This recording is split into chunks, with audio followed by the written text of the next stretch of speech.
Have you ever noticed something strange? People around you get raises, promotions, better paying jobs. But somehow, their financial stress doesn't go away. In some cases, it actually gets worse. More income. More pressure. More anxiety about money. That feels backward. But it's surprisingly common. Today, I want to calmly unpack why earning more often makes people financially weaker, not stronger, especially in the US and Europe, and why this isn't a personal failure. It's a pattern. Let's start with a very normal situation. Imagine a young professional in the US. Mid to late 20s. College degree. First real job pays $55,000 a year. After federal taxes, state taxes, Social Security, and health insurance, that paycheck is closer to about $3,300 per month. Rent for a modest one-bedroom apartment? $1,400. Car payment and insurance? $550. Student loan payment? $300. Groceries, utilities, phone, internet? Another $500. Before lifestyle spending. They're already near $2,750. There's not much left, but it's manageable. Now fast forward 3 years. They earn a promotion. Salary jumps to $85,000. On paper, this feels like winning. But after higher taxes and deductions, the monthly take-home becomes around $4,700. Here's what quietly changes. They move into a better apartment closer to work. Rent becomes $2,100. They upgrade the car, not a luxury car, just newer. Car payment and insurance go to $750. They travel more because they can afford it now. Monthly average, $400.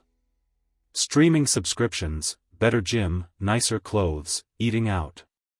Another $300 to $400 disappears without much thought. Now the math looks like this. $4,700 income. $4,300 committed expenses. Yes, they earn more.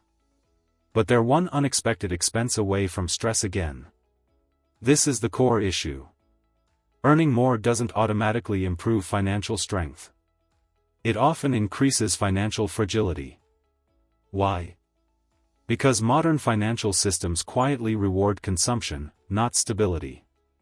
Higher income unlocks higher credit limits. Higher credit limits unlock bigger monthly obligations. Bigger obligations reduce flexibility. The system doesn't ask, is this sustainable? It asks, can you make the payment this month?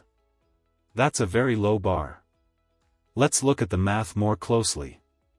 Say someone increases their income by $30,000 a year. After tax, that's roughly $18,000 extra.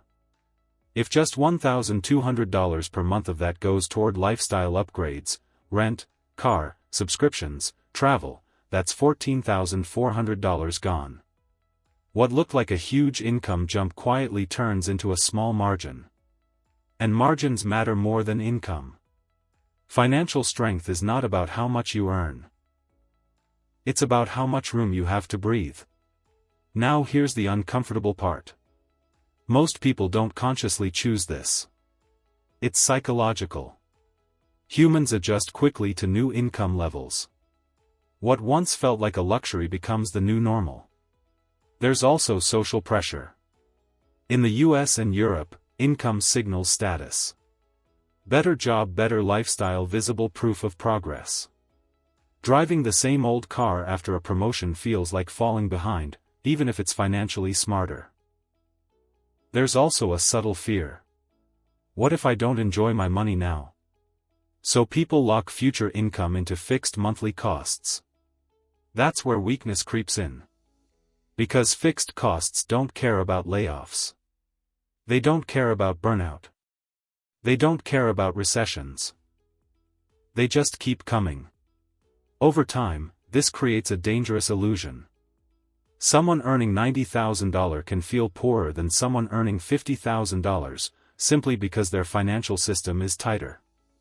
And tight systems break easily. Miss one paycheck. Face one medical bill. Experience one economic downturn. Stress returns instantly. This is why higher earners often feel trapped. Not because they earn too little, but because they built lives that require constant earning. Now let's gently shift perspective. Financially intelligent people don't think in terms of income first. They think in terms of resilience. They ask quieter questions. How low can my required monthly spending be? How much time could I survive without income? How many future options am I preserving? They don't avoid comfort. They avoid dependency. They understand that freedom comes from flexibility, not upgrades. When their income increases, they don't immediately ask, "What can I buy now?" They ask, "What pressure can I remove?" Maybe it's paying off a loan early. Maybe it's resisting a rent upgrade. Maybe it's keeping the same car longer. None of this looks impressive on social media. That's why it's rare. But over time, something interesting happens. Their stress stays low even as income rises. Their decisions become calmer. They're less afraid of change. Not because they're rich, but because they're less fragile. And that's the real advantage. So if you're earning more but still feel financially tense, there's nothing wrong with you. You're experiencing a system designed to convert income into obligation. Awareness doesn't mean guilt. It means clarity.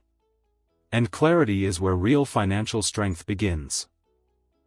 If this perspective helped you see money a little more clearly, you might want to stay around. A simple like or subscription helps this kind of calm, realistic content